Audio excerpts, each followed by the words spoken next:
Hey friend, in this tutorial we are in the final chapter of our entire series that we've been doing on figures in landscapes, and so we are completing this series with a full landscape painting. I have this fun tree and a few different examples of watercolor figures, different gestures, etc. To really deepen this practice of getting familiar with painting figures in your landscapes. And if you want to take this even further, make sure you check out my online course, The Art Within, which goes over perspective and vantage point distance and all of the things you would need to know to really amplify and make your landscapes even better. Today, let's really dive in and tackle these figures in a watercolor landscape. All right, so now we're going to be painting figures in a landscape. We're keeping it very, very loose and focusing on wet and wet technique and the gestures and movement of the color and also the shapes that we're creating. So I'm going to start with my trees first. I'm painting vertically. If you prefer painting your landscapes horizontally, you can do whatever floats your boat. But I'm going to darken this cupric green with a little bit of black, and I'm going to then just start with, I don't know what type of tree this is, but it's a smushy type of stroke with this size 16 round brush, a little bit more black with my green. And I'm just gonna smush this brush and twist it around to keep my shapes really loose and also organic.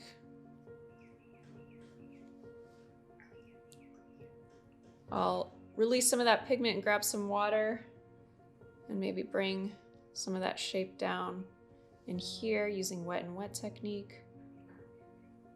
We want to make sure that all of our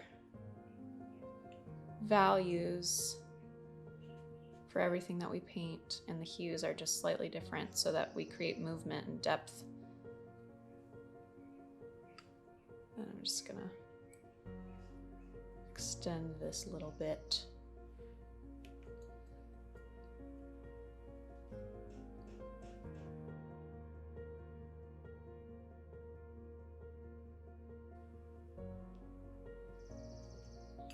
Like so.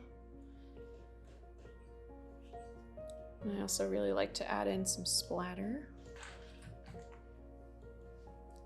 So I'm mixing up cupric green and carbon black, grabbing a tiny bit of water, and then we're gonna tap the ferrule of the brush and just add some splatter for a little fun texture.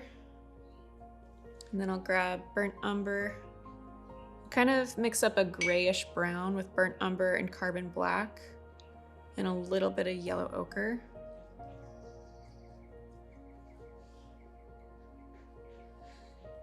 And I'll use the side of the brush, lots of water, so it's a really light transparency, and just kind of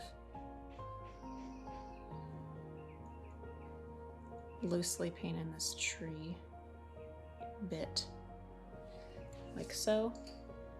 Before I paint anything else, like the horizon line, I'm gonna do a little bit of water in the distance too. I'm just gonna start painting in some really loose figures, starting with my head shapes.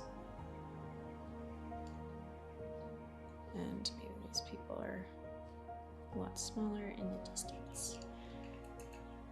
And then I'll grab a smaller brush, size 6 round brush, and plop in my blobby colors for my figures. If you missed the first few lessons on figure painting, make sure you go back and watch those from previous weeks.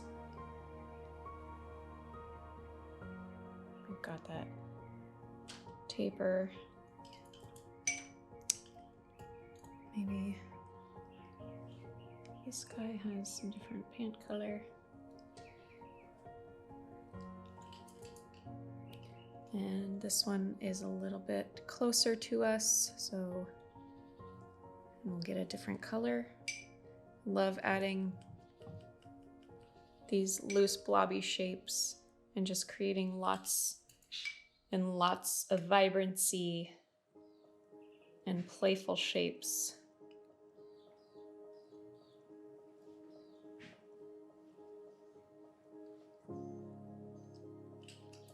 like so. And then these two guys off in the distance are going to be much smaller.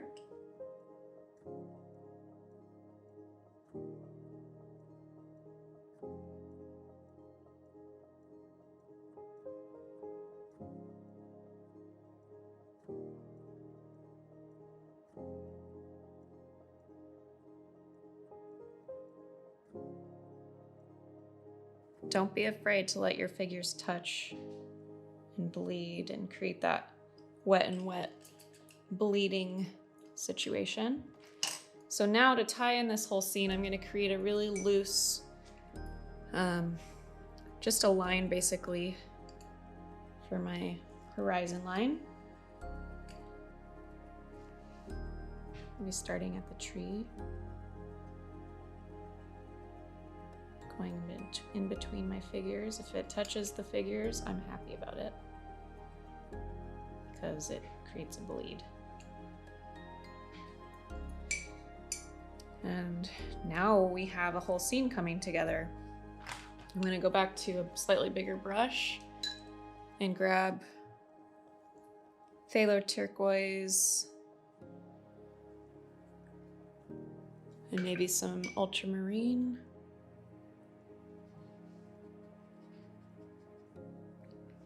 The idea with this piece is to use really unique colors together. So we're just going to paint in a little blob for our ocean.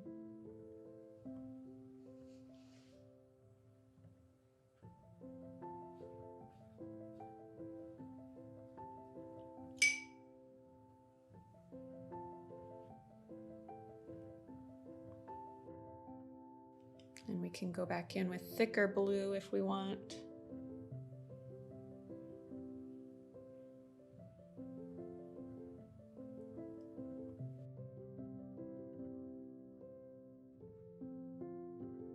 Now I'm going to clean up this tree, now that I know where all of my heads are going. And then we can call it a day. Keep it really simple. And just practice your loose shapes and all these different arrangements that you can create with your figures.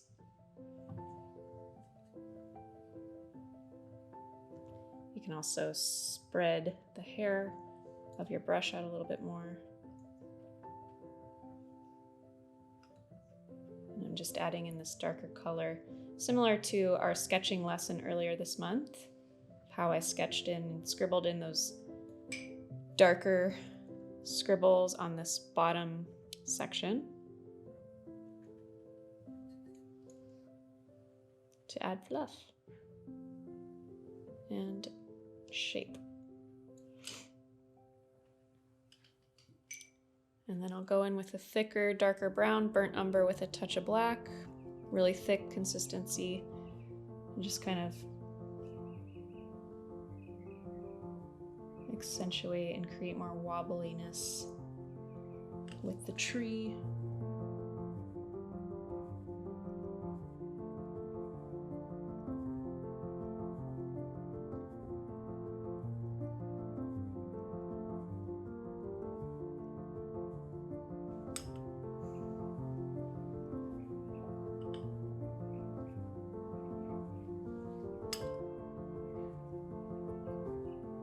And there you go. A fun, easy, loose figure painting in a scene that is juicy and vibrant and so much fun to paint.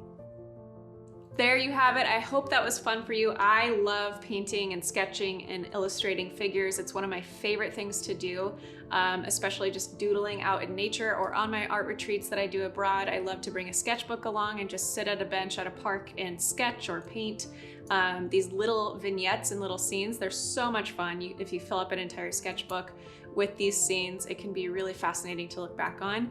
And if you want more in-depth lessons on perspective and vantage points and how to design a scene and all of that composition, color theory, etc., make sure you check out my online course, The Art Within. It's It's really in-depth and very thorough and will basically have you feeling like you just completed art school. So if you want to check it out, it's jennarainey.com/the-art-within. We'll link to it below, and I will see you in the next video.